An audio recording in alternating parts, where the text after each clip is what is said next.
It was sold to the world as Brazil's righteous reckoning, a massive anti-corruption crusade that would cleanse the country's political system. But what actually unfolded wasn't a moral victory.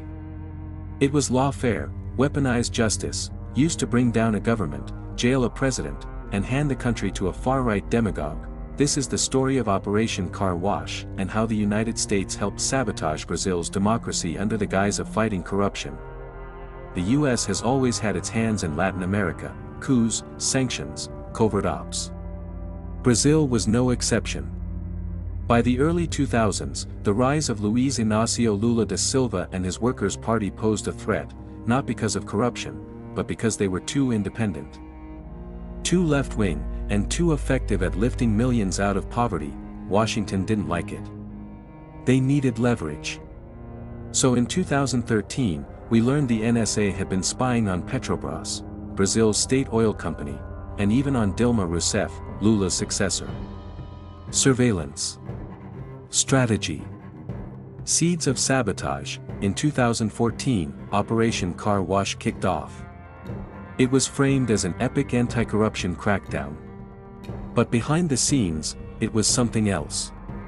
The Car Wash team held secret meetings with the US Department of Justice and the FBI. Regular ones. Quiet ones. Coordinated ones. Instead of dismantling corruption, they built a political weapon. They crafted a narrative so powerful that evidence became optional. Dilma Rousseff was ousted in 2016. Not for taking bribes, but for accounting tricks, paying for social programs on credit and paying it back. That's it.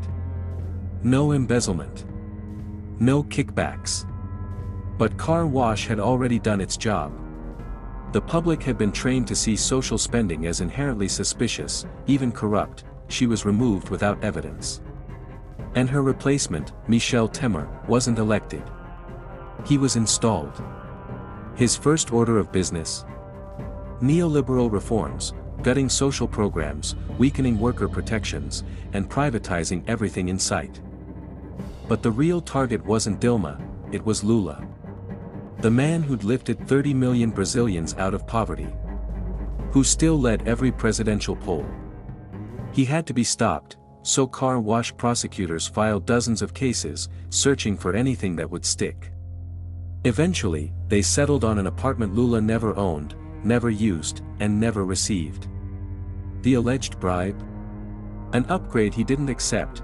They used jurisdiction shopping to move the trial to their own turf in Parana, where their pet judge, Sergio Moro, would oversee the trial. Judge and prosecution were on the same team. Literally, then it broke open. Leaked chats showed Moro coaching the prosecution, helping them shape their case.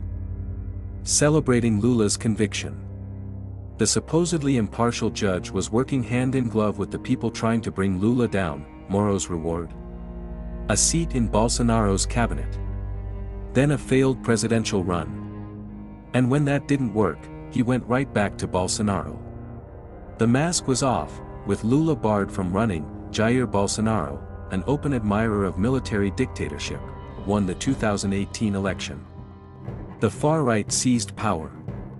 And Car Wash got what it wanted: 6 years of right-wing rule that gutted the very institutions it claimed to protect. Petrobras was fractured. Foreign interests moved in. According to one union study, the operation cost Brazil 4.4 million jobs and $33 billion in lost investment. Car Wash wasn't unique. It was just another chapter in the global playbook. Just like the war on drugs and the war on terror, it targeted individuals while leaving oppressive systems untouched. The US backed Car Wash from the start. They called it justice. But it was lawfare, political warfare using the courts. A war that destroyed Brazil's democracy to serve Washington's interests. Lula's conviction was overturned. The charges were dropped. But the damage had already been done. Bolsonaro had his term. The media had their villain. And the US got what it wanted, until it didn't. After inciting an insurrection, Bolsonaro fled to the US, where, like so many right-wing Latin American elites before him, he found a safe haven. A mansion. A network.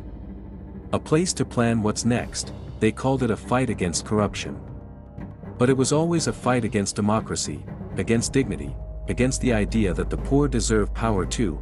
If you find this video interesting, please drop a comment in the section, like and subscribe to this channel. See you in my next video.